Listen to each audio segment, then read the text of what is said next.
The sum of kinetic energy, potential energy and pressure energy of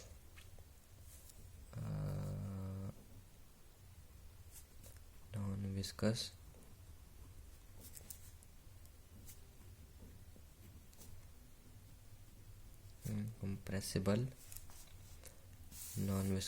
incompressible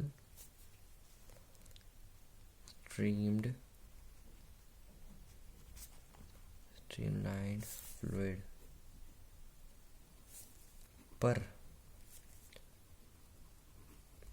per unit volume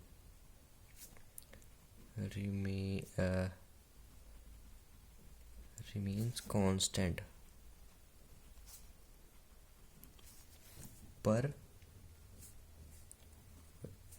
throughout the tube. The sum of kinetic, potential and pressure energy per unit volume constant रहती है tube की में अगर हम बात करें तो जैसे हम मान लें ये ट्यूब हमारी, ये छोटे से इसका क्रॉस सेक्शन बढ़ गया, ये हमने यहाँ से इसका क्रॉस सेक्शन बढ़ाया, यहाँ इसका क्रॉस सेक्शन छोटा था, यहाँ का क्रॉस सेक्शन बड़ा है, पता लग रहा है ना। तो ये कोई H1 हाइट पे है, ये कोई H2 हाइट पे है, यहाँ पे एरिया 1 प्रेशर 1, यहाँ पे एरिया 2, यहाँ पे प्रेशर 2। मान लो ये कोई यहाँ से जहाँ थोड़ा ट्रैवल करेंगे, ये इन्होंने थोड़ा बहुत ट्रैवल कर लिया, V1 डेल्टा T यहाँ हो गया, V2 डेल्टा T यहाँ हो गया। हमने डायग्राम भी बना लिया है।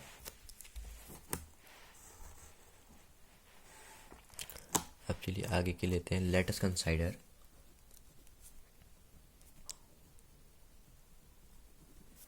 अ ट्यूब, ये एक ट्यूब है having different cross sections of area A1, A2, add height H1, H2 and pressure P1, P2, whereas P1 जो कि P2 से बड़ा होगा respectively,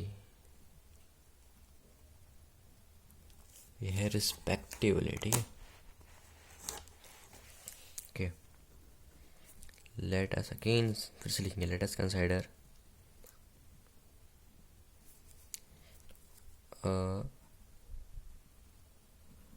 small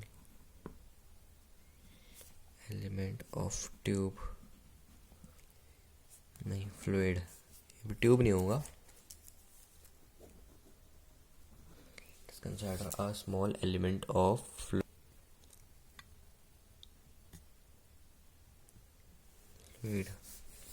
travels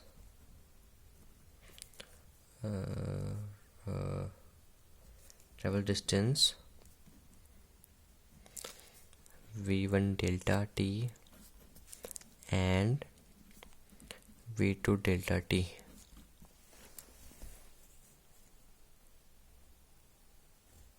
across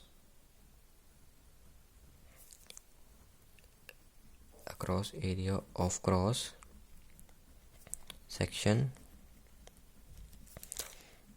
A1,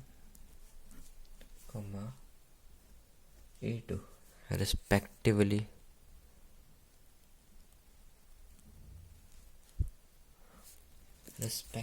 to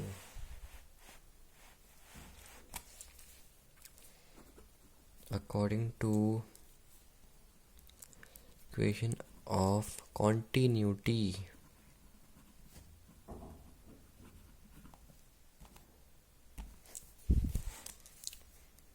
A1 V1 क्या होगा, A2 V2। A1 इसको मैं चेंज करने जा रहा हूँ, जिसको भी मैं ब्रैकेट में लिखता जाऊँगा उसको मैं चेंज करूँगा। A1 V1 delta T, A2 V2 delta T. उसके नेक्स्ट स्टेप में हम रो से मल्टीप्लाई कर देंगे दोनों साइड में। Row, let's consider it first equation. यहाँ पे जैसे हमको पता है M1 is equal to M2, M1 अगर M2 के इक्वल है तो ये दोनों M के बराबर होंगे, M के बराबर। तो हम अगले पेज पे आते हैं।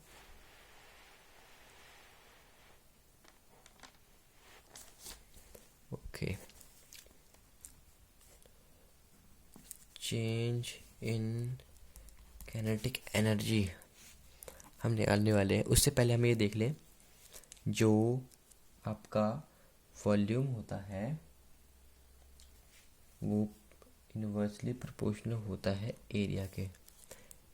If V1 is greater than V2 then A1 is less than A2। ठीक है, A1 बड़ा होगा तो V2 बड़ा होगा, A2 बड़ा होगा तो V1 बड़ा होगा। ये बात होती है।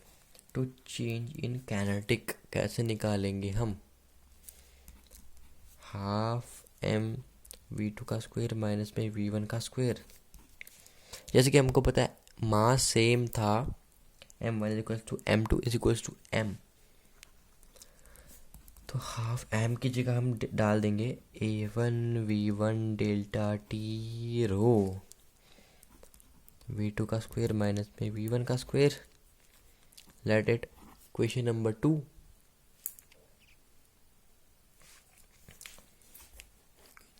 चेंज इन काइनेटिक हुआ, change in potential, change in potential energy. Potential energy में चेंज क्या होगा, delta U mgh2 minus h1 as m1 is equal to m2 is equal to m। Mass फिर से सेम है, तो delta U is equal to m को हम A1 V1 delta T rho G H2 minus में H1, इसको हम third equation let कर लेते हैं। ठीक है, तो work done by pressure difference, pressure difference के द्वारा वर्क डन क्या होगा, work is equal to P1 minus में P2 का V इंटू V। ये हमारी फोर्थ इक्वेशन आ गई है। ठीक है, अब according to work energy theorem,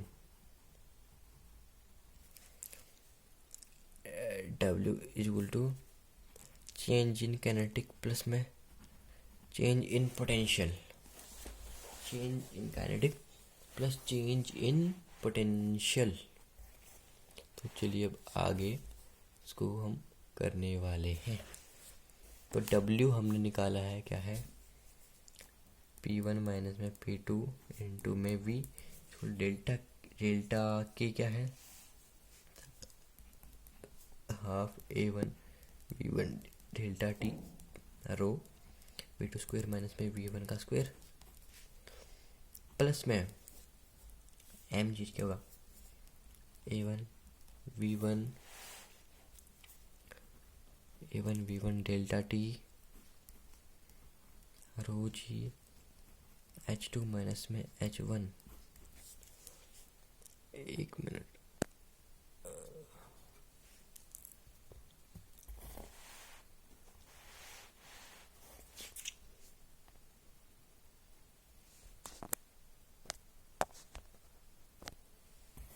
अब थोड़ा ठीक है।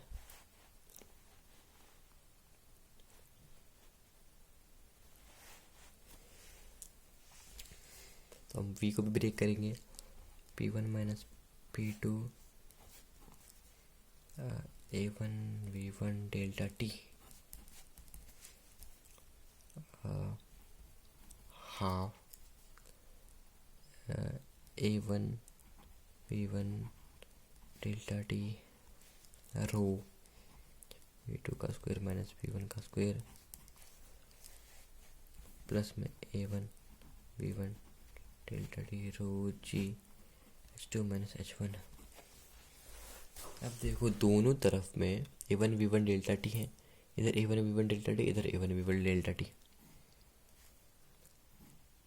देखो A1 V1 डेल्टा सी यहाँ से कॉमन निकाल के हम काट ही देते हैं वैसे भी, है ना। तो क्या लिखेंगे हम यहाँ से P1 माइनस में P2 टू हाफ, इस हाफ रो P2 का स्क्वायर माइनस में हाफ रो V1 का स्क्वायर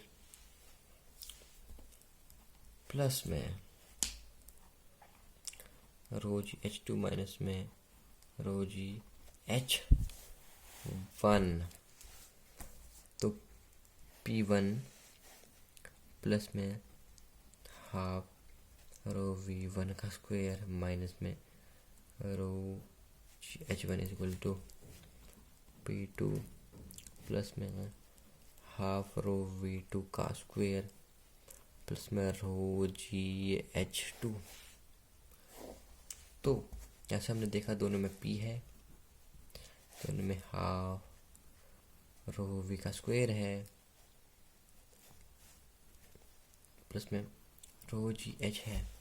डेट मीन्स जो कि कांस्टेंट है, यही हमारा बर्नौलीज थ्योरम कहती है। तो चलिए आज की वीडियो में इतना ही, तब तक के लिए मिलेंगे अगली वीडियो में, तब तक के लिए गुड बाय।